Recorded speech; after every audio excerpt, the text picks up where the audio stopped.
The lesson. Oh yeah. We got the man VAMPTS live in the studio. How you doing, bro? I'm good, Bolo. What about yourself? I'm good. Thanks for taking the time to make it happen. That's no worries, Bolo. I'll do it any day.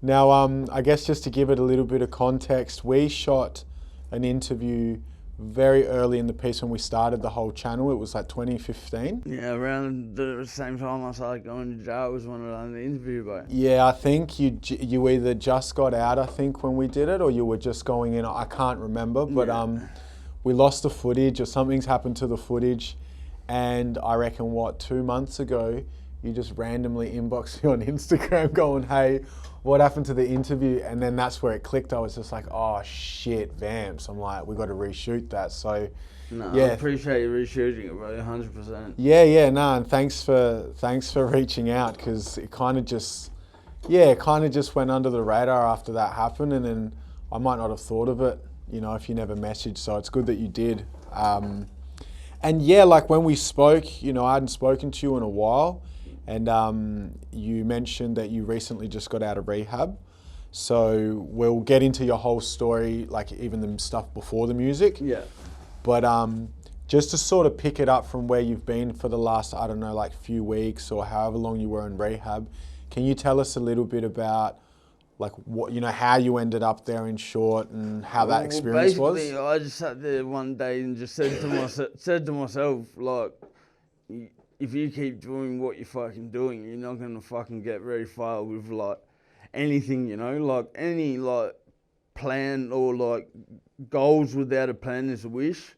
So like I couldn't really sit there and just do the same shit, because I got out of prison and like I went into prison, got a hectic habit in prison. Got out and just went the right way about it, and the best way to cement that in is go to detox. I was doing NA meetings there, and I was training, doing burpees, and like these other people are sitting there just like in their room, like crouched over, like, huddled, holding their stomach, and like I just smashed it, bro. I went there for the first time, and I did 6 hours, and they fucked around with my medication because I'm on psych meds, and I lost my shit. I said, "Fuck this, I'm going home." And then they told me it takes 2 weeks, you got to wait to rebook, and then you got to wait another 2 weeks, and then they got me in, and I went in there and smashed it, bro. Like, I go to NA meetings now and shit, and like, you think NA meetings are going to be fucked up, but these cunts, like, these cunts don't even see the kids. They're like, they sold their whole house, everything. Like, I fucked up. I would have used most of the money I made from beats or whatever on fucking stupid shit. But at the same time, like, you see these people and you talk to them and you relate to their problems, you know what I mean? Like, these people offered to carpool you to go to the meetings. And like, the first meeting I was at, they were like trying to sponsor hunt me. Like, someone wanted to be my sponsor.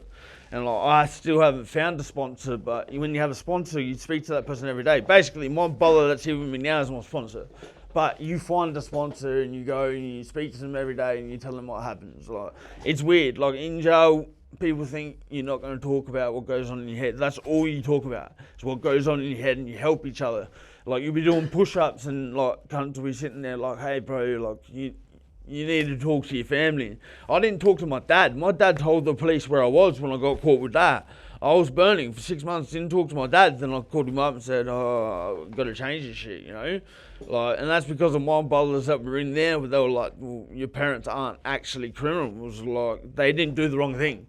They just got told," and he goes, "Oh, well, I'm going to tell him where he is, because he's not going to lie to people." My dad just, like, straight up, he's not going to lie. He did 9 years in the army. He's just a straight up person. But like, even then, like, my parents, I've never decided to quit before in my life, though. I never thought of quitting. I was just going to smash it for the rest of my life. But like, I'm not perfect now, but it's so much easier. Like, after a week in rehab, my mom doing video chats with her, and she's like, "You have colour in your face. You don't look sickly," and like, and it's like, I haven't even done that much bad shit since I got out of jail. But at the same time, like, after the years, I turned 36 this year, bro. So it's like, it's starting to start to hit me. My genes are only going to hold out for so long, And so can you explain what the drugs or the substances were that you're trying to come off? Well, like, I've always had a habit for like coke, gear, like, just, I was bad on the pingers when I was doing most of my music shit. All the battles, I was an alcoholic. the whole time. I couldn't go out in public without a drink. If you took me to a show and I didn't have a drink, I couldn't compose myself. I've just had, and the weird thing is, no one in my family takes drugs. My grandpa used to drink when he was younger, and he used to be violent, so he stopped drinking. And then I started to drink by myself, and I was going out, and it was just like, you realise that you're in a habitual cycle. And like, the best thing to do is for you to notice that, and then do something about it. Like, I've gone out, and I'm on the program, I do the right thing, like, but it's hard at the same time. Right now I live in a halfway house. I spent the last 24 hours smelling burnt spit and gear. Like, you know what I mean? I'm walking through my house and it's 4 a.m. and cunts are attacking a microwave and fucking mopping floors, and I'm, because if you do over 2 years in jail, you don't get help with housing. If you do under 2 years, you get IHEP housing. They give you a fucking house. Cunt to lie. They say they've got 3 kids. They've got 3 bedrooms that have nothing in them. I'm living in a room. I moved out of a cell from jail into a cell. Like, it's an actual cell. And like, I barricade my door up, booby trap my room so cunts don't go through there and shit. Like, when you go out of prison, they push you straight into prison housing with a bunch of wobbly mental health people and like drug dealers. Like, I had a mate move in next door, and then the last 3 weeks I just had to avoid him every single time, because whenever you want to see him, he's like, drugs. And it's like, but I'm trying to stop. And they think that they're the psychotic person in the situation when they're not. I'm mentally, as soon as I touch drugs, I just dive straight into a pool of psychosis and I can't deal. Like my ex, I used to hang around with her and I'd turn on every single one of her friends, and she'd wonder why, because I'd be able to sense these people's energy and know that they were up to something, you know. I could be on drugs with my brother for 10 weeks and I wouldn't even have a problem. I can hang out with these people and you can sense their energy. I was doing this, most people in rap are closeties as well.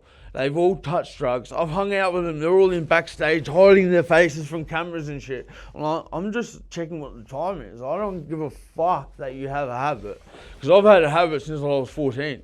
That's not a problem for me. You know, I'm not going to judge someone for having a habit. But at the same time, when you see your friends or someone that you're around that decides to quit, you have to help them. Like, it's about your friends. You don't want your friends to be down in the trenches with you. If you're in war, yeah, you're in the trenches, and that's your brother, that's your mate. You're like me at the end, like, that's your brother. But at the same time, if you see your mate in a bad situation, they ask you what's going on, and you don't give them good advice, you're not a good friend. So I've got a few good friends that are like, but you need to like stay away from this shit. Like, I've OD'd on GHB about 8 times since 2017. And it's horrible. And she used to clean tires, and people sit there and use it recreationally. It's a new drug. And like, since I've gotten out of jail, I've used it 8 times, and 5 times I've woken up snoring. I got sleep apnea. I ended up fucking like dying in my sleep, you know what I mean? Like, it's crazy. And like, that's just one drug. Like, I was never just hitting one drug. I was poly-drug using.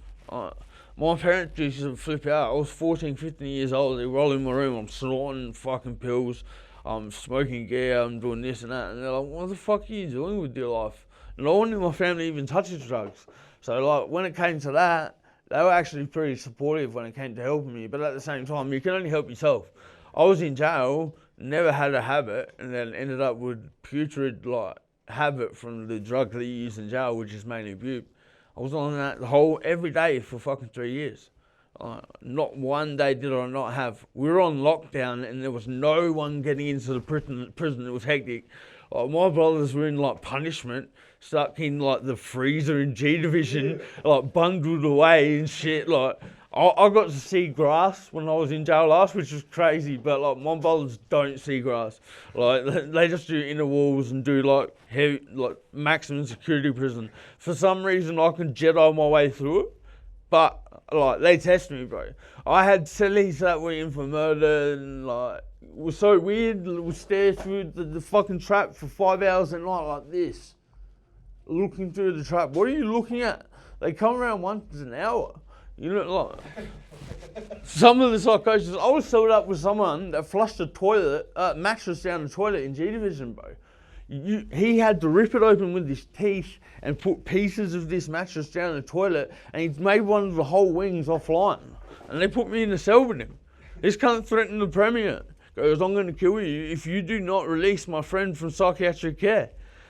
crazy, bro. And they put you in with these wobblies. And, like, the only way, like, the scary thing about jail is I learnt myself. Because you're trapped with yourself. You get different cellies, but every single cell you're in, you look in the mirror, you're like, that cunt. Like, I'm trapped with him. So you learn a lot about yourself. And I figured out that I had such an addictive personality. Like, most of my favourite rappers had addictive personalities. DMX was robbing people with basic crack on the way to these shows for hundreds of thousands of dollars. I remember I was doing shows with GP and they put me on the pipe band. I'd be sitting, like, eating gear in the fucking bathroom, like, trying to hide from these cunts because they would try and tell me I had to quit. I wasn't ready to quit at that stage. I'm ready to quit now, but I wasn't ready to quit back then, no way. And when you're in jail, that's no place where anyone wants to quit drugs because everyone's in there for drug-related shit. You're all just sitting there with addictive personalities going like, oh, how are we going to figure this out? Like, today, I'm not feeling right today, you know? It's crazy, bro. And people act like they don't get involved in it. I've seen people go on for 2 months, come out with a raging habit, sell their house, and like, it's crazy, bro, you know? Wow. So now that you're, you know, out of jail, and we'll talk a bit more about, you know, how that happened. But now that you're out and you've done your rehab, and you say you're living in halfway housing? Shared house, bro. Shared housing. Like, if you saw the state of this house, you would have a fucking nightmare. I'm just very, like, I've lived in some bad situations before, so I can conquer this. I can move from where I am. I've got, like, something coming up. I'm good. But halfway housing is hectic. They put you in with these other people that you're stuck in jail with, but then, like, they're on parole. They got 2 months left of their parole, and glass javelin every day. Like, just put it down, mate. You know what I mean? Like, you got 2 more months. Why aren't you thinking in the future? Like, they don't think like that. Like, it's crazy, man. These cunts are like crack creatures. Like. So that's where you're at now. Yeah, right? Where I'm at now is like I was in a stable situation where it wasn't that bad because it's a shared house and there's normally 5 people in there, but 3 of the bedrooms are offline. One of the bedrooms has no bedroom window. So that's a violation of the fucking, like, human rights code. So if they got audited, you can't escape if there's a fire. You're just trapped in that room. Like, and 2 of the rooms are offline. Like, one of these cunts that lived in there was 6'7", fell over, and the ambos came and got him and said he was 2 days from death row because he was that fucked up. And then I found out my housemate, like, dusted him up, and that's why he was so fucked up. He didn't even fall over. Someone who's in charge of, like, housing is going to see this interview and be like, righto. Fuck them at the end of the day, because it's like, I had better conditions in a prison cell than I do in my house right now. But, like, you got to laugh things off. If you're going to let, like, a little bit of water on your back, like, fuck with you, and they're like, no, man, I've endured some shit. This isn't even, like, hard. Like, if I feel bad, I'll just hit up one of my mates and say, like, oh, this is going on, and they just laugh and say, fuck it. Like, if it gets that bad, then we'll just sort it out. But at the end of the day, I can conquer it, man. Like, the lesson. 27. Oh, yeah.